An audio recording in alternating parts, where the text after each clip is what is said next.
with the money. So now that he brings his own Eila, so he's allowed to offer his own sacrifice.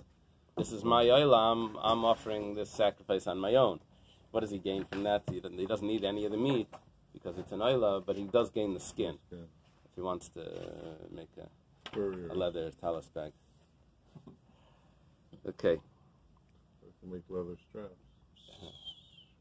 When the Nesachah Mishal Tzibur, he doesn't bring the Nesachim if it's a Nedava. The Nesachim come from the community. There's always, with every sacrifice that comes along. Now, Afal Pishu Kayan, even though he's a Kayan, but Avedasa Va'ira Mishal Anshi Mishmar.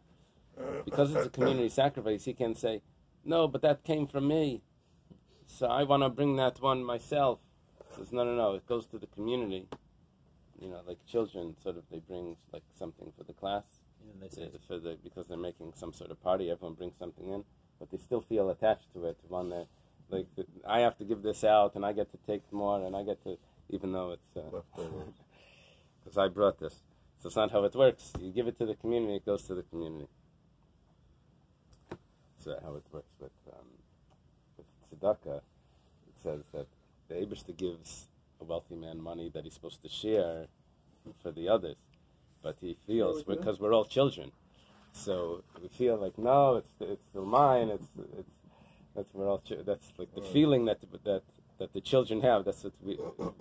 It's very interesting. Okay, utzricha. You see, it's a very interesting Mishnah. First of all, the layers of the Mishnah the Mishnah itself goes back to explain what's the. But also, the Mishnah gave us two cases that were very, very similar. The first case was Temurah Asham, an exchange of an Asham, and the child of the exchange, the offspring of the exchange. Then it gave us another case of an Asham that the owners died, which means the individual that wanted to bring it, or an Asham where the owner lost his animal, he brought a different one, and then he found the original one. In both of these cases, you have an extra Asham here. What do you do with the extra Asham? And the resolution is the same. The Chachamim say the same thing in all the cases. Rabbi Eliezer says the same thing, and Rabbi Lazar says. So the question is, why do we have to divide this up into Temurah, Vlad Temurah? Yeah, so it's Tzricha. Or I think what the Gemara is asking is, one case would have told me the halacha by the other one as well. It says no. And you have to say both of them. The Ashmin and Asham. If it would say Asham, this is confusing because they're all Asham.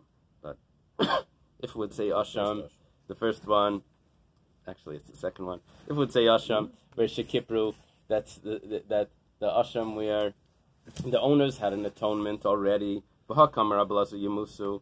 Over there, Rabbi Lazar says that it's put to death. In other words, it's necessary just for one opinion to repeat this. Rabbi Eliezer says that you put the next sacrifice Asham to death, mishum de gazalacha kaparat lefnei kapara, because there's a problem. If an Asham gets a mum, and you're going to think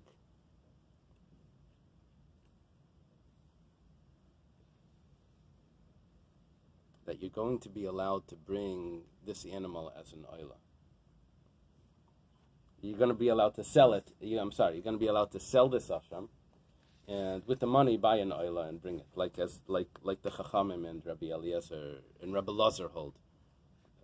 Chachamim, it goes to the community Eila, and Rabbi Eliezer, it's a private Eila. But Rabbi Eliezer argues with that. He says, no, it's always put to death. The reason why he argues is because he's not so concerned after there was an atonement. He's not so concerned after this. He's concerned that if there was no atonement yet, because he never brought an animal yet, and now this animal is a Temurah or so it has a kapara. So there was no kapara. So he has a concern that he's going to take an animal that really should have been an Asham, and you're going to make it into an Eila. And that's going to be a sin. So therefore he says, always put it to death.